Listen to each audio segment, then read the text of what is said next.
来自黑龙江公司职员，有请孙先生，有请。女嘉宾王女士，33岁，来自黑龙江自由职业。来，有请王女士，有请。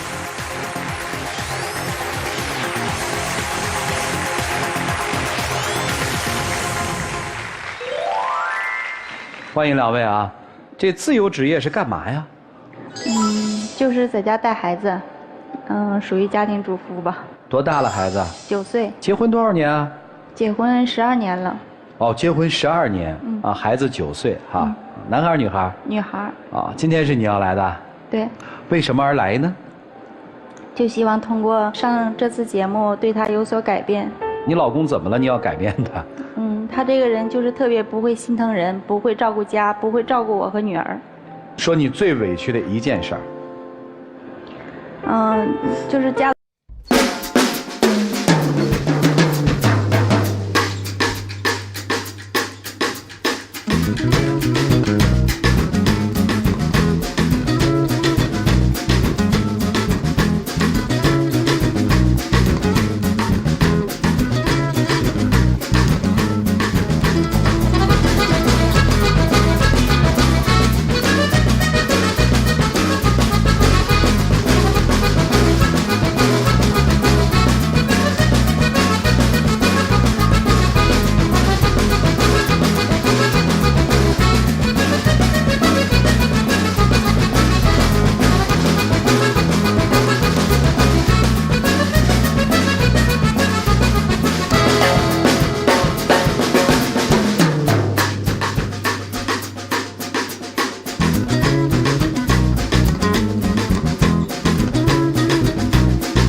主动给我妈打电话，结婚这么多年了，你说你什么时候张罗年姐给我妈打个电话，带着我和女儿回家看一看。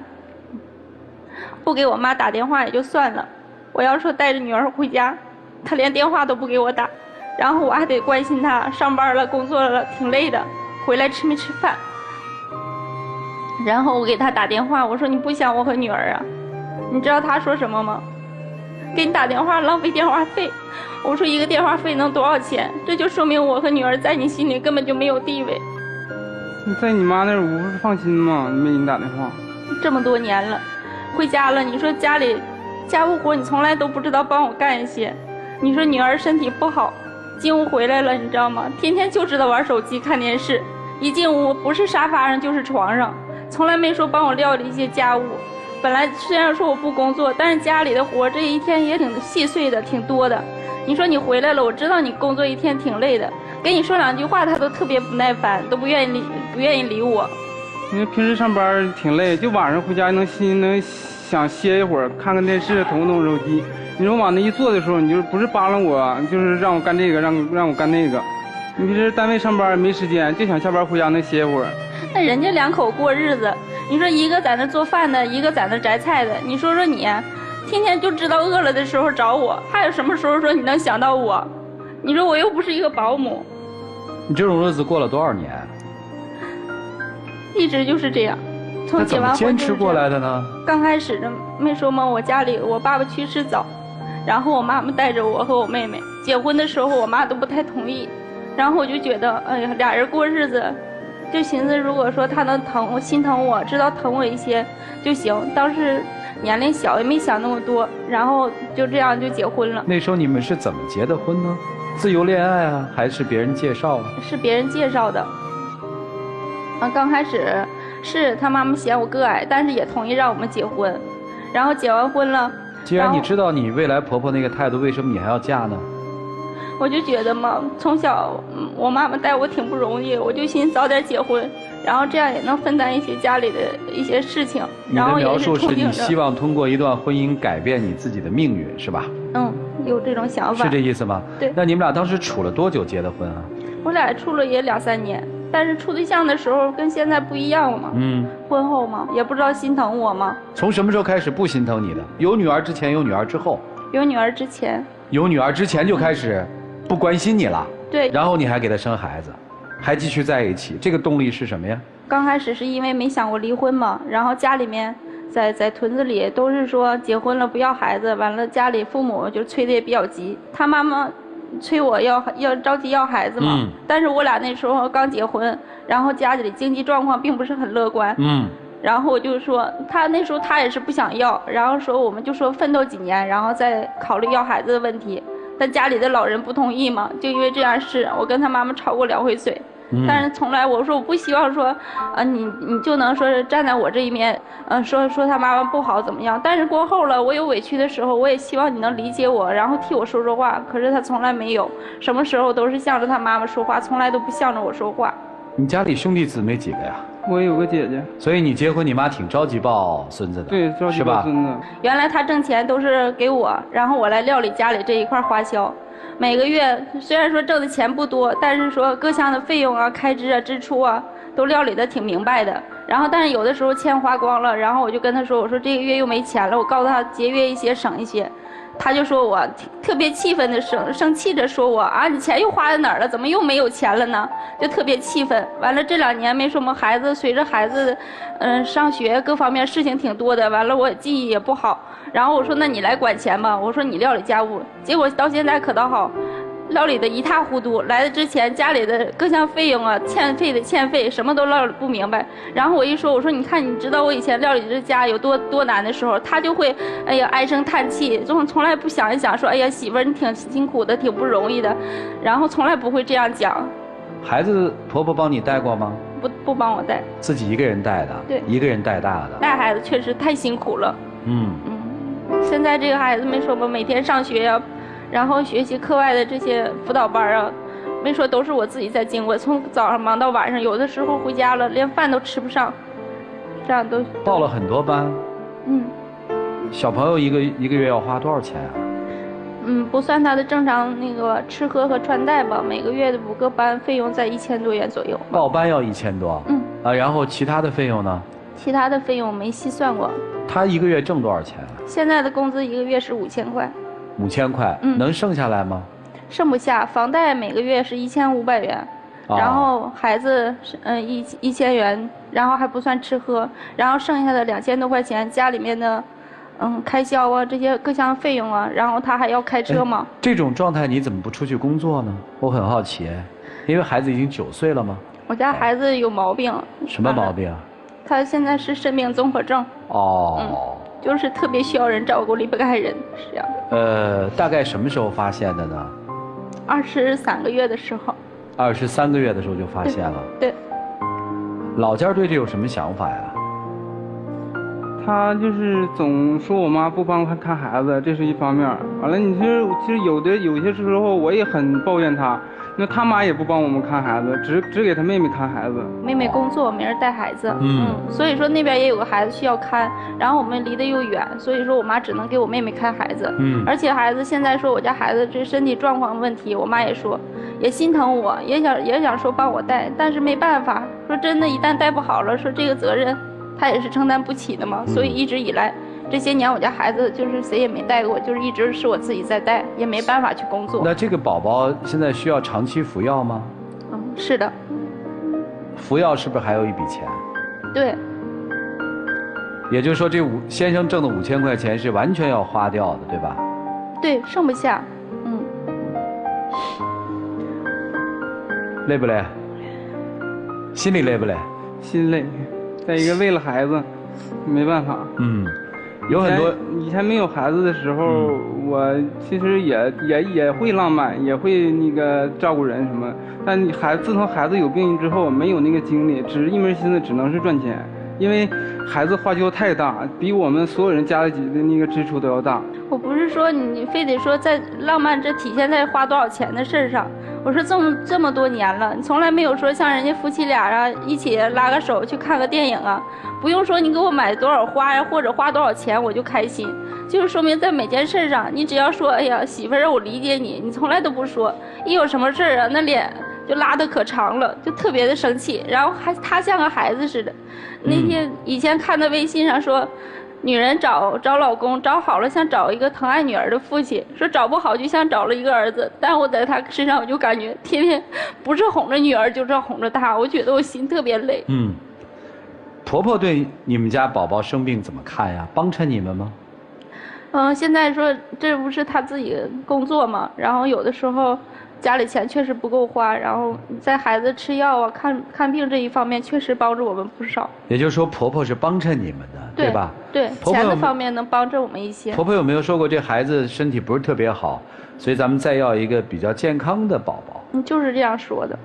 你的想法是？但我觉得，我说如果你想要的话，你这个孩子你帮我拉扯，让我不这么累的话，我可能说这个孩子也就早就要了。但我就觉得我现在自己带着一个，本身孩子身体状况还有毛病，然后他现在还处在上学这个阶段，然后我说你是要了2胎，然后他也说不帮我带，你说我是看大的还是看小的？你跟婆婆谈过吗？也唠过，谈过。他就说不帮你看。然后刚开始我妈人的脾气不好，她带孩子，她基本上没带过孩子。因为我姐我俩小的时候是我奶奶带大的，我妈那有一点事儿，她就脾气先上来，所以跟我媳妇儿，她俩始终整不到一起去。婆婆是这样，她也是这样，家里的事吧不帮带，然后干什么还都毛毛愣愣的。孩子小的时候有一次，我说你帮我擦一擦地，孩子可地爬嘛，我说那屋里那么脏，弄得孩子到时候肯定是要生病的。我说你帮我擦擦地，是帮你擦了，赌气囊塞的在那擦着地，孩子在那玩，他一关门把孩子手淹了，干什么都是毛毛愣愣的。天天不是说回家了，不是看电视就是玩手机。我说你娶媳妇儿，跟他聊会儿天吧。在家了，出去不能看电影。我说在家找个电影看，然后看一会儿电影。我说这块是演的是什么呀？我说谁是好人，谁是坏人呢？有时候看不懂，哎呀，就可不耐烦了，就瞅着，哎，就说你能不能看，不能看就上一边去，就这样说我。你说我就觉得，真的是这些年感觉挺委屈的，就一点都不会心疼人。你是特后悔嫁给他吗？后悔。我来问你先生，你们这个小家应该是你妻子说了算吧？对。你家庭条件好吗？不是很好，一般，对吧？对。所以她当时嫁给你是因为你很听话，是还是不是？她当时嫁给我也是因为喜欢我这人。喜欢你这人。对。喜欢的是她听话，对不对？对。所以其实她听话这个本质是没有变的，对吧？是。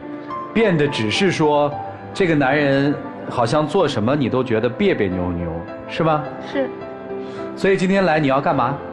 我希望通过上这次节目，让他学会就是多关心人，多就是能知道疼和姑娘和我。他怎么不疼姑娘呢？他作为一个父亲，就是多回来能陪伴我们，多陪我们聊聊天，多了解我们的想法，了解我们的心理。你是指他回来的少是指什么？下班以后不回家吗？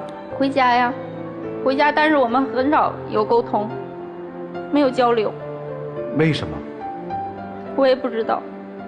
我在跟他说话，他这个人就平时就挺闷的。谈恋爱的时候呢？谈恋爱比现在相对好很多。女儿呢？女儿她也很少过问。是吗？为什么不问呢？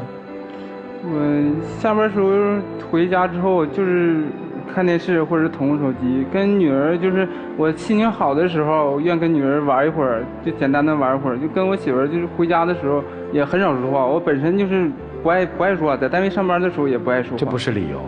你觉得压力大吗？压力很大。当你一开始知道就是说女儿生了这个病的时候，怎么想的？当时孩子有病的时候，就只有一个想法，就是无论怎么做，必须把孩子病治好。你妈妈怎么想的？我妈妈孩子有病，我妈妈就家里的主要资金全是我妈妈支持的，因为我这一年也就是说婆婆在那个时候倾囊而出是吗？对，同意吗？同意。那这婆婆没毛病啊，挺好啊。但是没说嘛，那你是现在说，那你还要求她什么呢？没要求婆婆怎么样，我就觉得这个男人特别没有担当，特别没有男人的那个。我们把这件事情向另外一个更坏的方向演绎一下，姑娘哈，好不好？他知道女儿得这个病了，他跑了，他的家人也消失了，你怎么办？那我觉得我就应该更坚强。啊？那你为什么现在不能更坚强呢？这么多年了，我觉得我现在太累了。哦，太累了。所以其实你看到的是，在这段婚姻当中，因为有一个生病的宝宝，所以最累的人是你，对吗？对。他不累，他的妈妈不累，他们都没有压力，他们没有把那个宝宝当成他们自己的宝宝，是这样吗？我觉得。你觉得可能吗？如果是这样，他们不是早跑了吗？我要问先生一个问题，你现在还爱他吗？还是责任？爱他。啊？还爱他。你觉得他容易吗？作为女人来讲，家庭这块我对家做的确实是不够多，他确实也不容易。好。他还爱你，你还爱他吗？说实话，没关系。更爱女儿。啊？更爱女儿。更爱女儿，所以就是问题都摆在这儿了。老师们看怎么办吧，一起进入丘比特问卷。来，米娜老师，在听您的这一生啊，这个半生吧，这半生里头，我会觉得您仿佛一直在做同一个动作。您觉得在自己妈妈身边，仿佛那个日子不是很好，你选择嫁到了她家。当时您也有说她家条件也没有那么好，但为了解决自己娘家的负担，您觉得早一点组建家庭对妈妈比较好，对吗？所以您是在成年以后自己能挣钱改变命运的时候，选择了放弃自己的能力，转而投奔了另一个比原生家庭显得稍微好一点的人。这是您的第一个动作。然后再接下来等您生了女儿了以后，日子没有像您期待的那么好，因为女儿生病了。您不管怎么说，您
心而又最孤单的工作，就是做你家庭的主妇。她在家里要安排什么呢？你听一听啊，做饭，孩子，她要当医生，她要当老师，她要去当财务，她要当采购，所有繁琐的事情全都抓在手。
忘了什么是爱，忘了怎么去爱。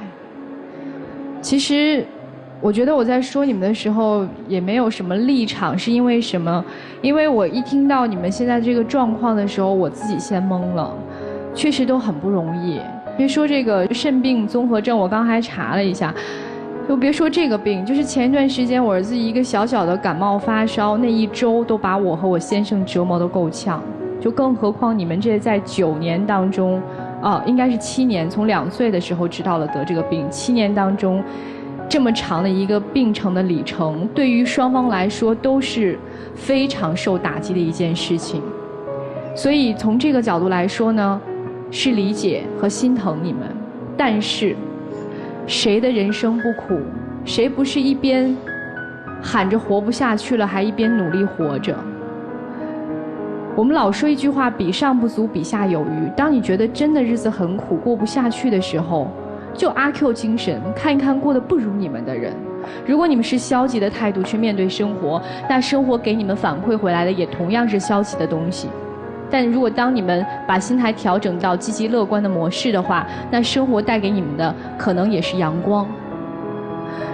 丈夫，我告诉你一个非常简单的一个方法，你在家里面安一个监控，你看一看监控的内容，你看一看这一天妻子是怎么过的。在网上有一个最近非常火的一个短片，就是讲了一个2岁孩子的妈妈的一天。我跟你说，全职妈妈连一泡屎都不能拉安生，真的一点不夸张。站着吃饭，上厕所不敢关门，关上门孩子就在外面哭。当然你们现在已经过去那个时候了，可是他就是这样过来的，你知道吗？他不是没有工作，曲老师说的特别好，他是一个全年无休的工作。你还有周6日，他有吗？你还能用手机电视逃避一下，他去哪儿逃避？想想女儿吧，生的是女儿以后也会嫁人，嫁一个像你这样的丈夫，你以后到女儿的家里面看到她过的日子，你是什么样的心情？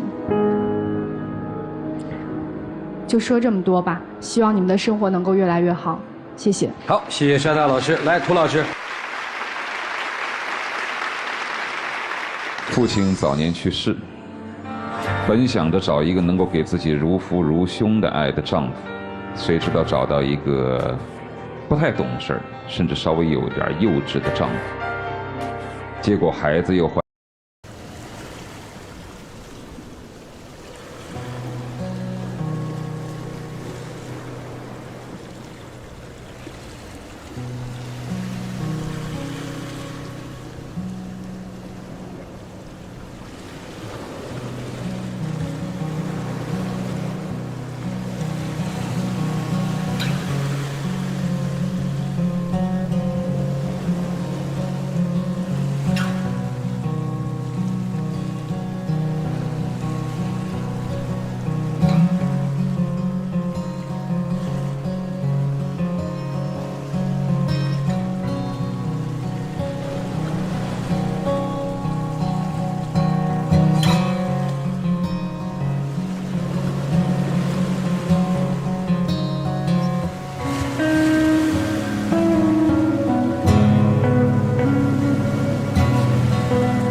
好吗？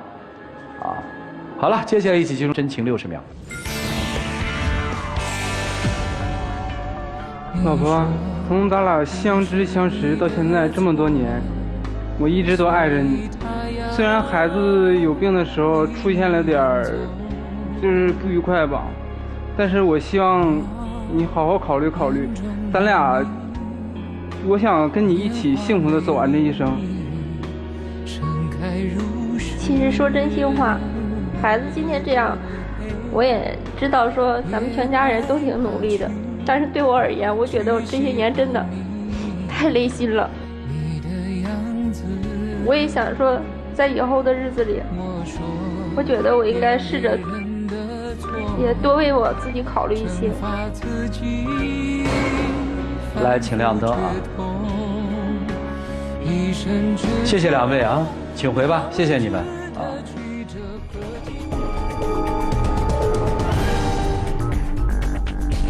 10几年的夫妻啊，因为孩子患病，所以情感产生了一些变化。当然，我没有办法肯定的说，就是因为这个孩子的身体原因导致了夫妻变成这样。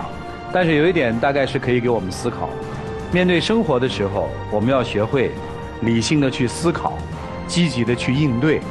至于最后他们用什么样的方式来度过这段情感的危机和生活的危机，希望他们在生活当中慢慢去学习。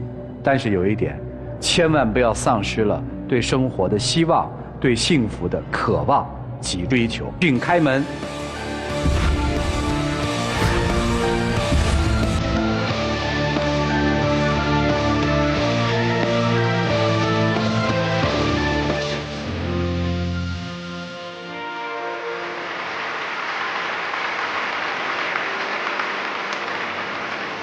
赶紧去抱抱他呀！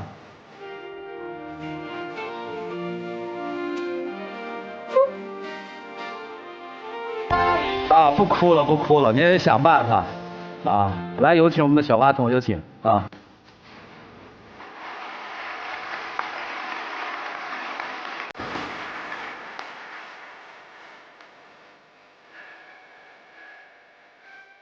谢谢，谢谢，谢谢。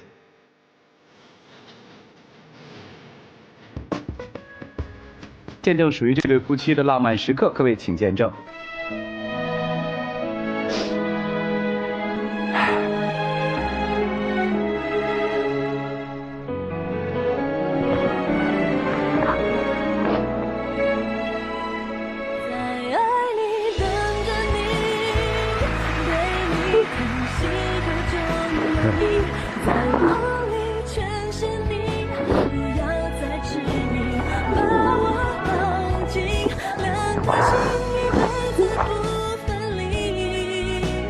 想确定日期，在爱里全是你。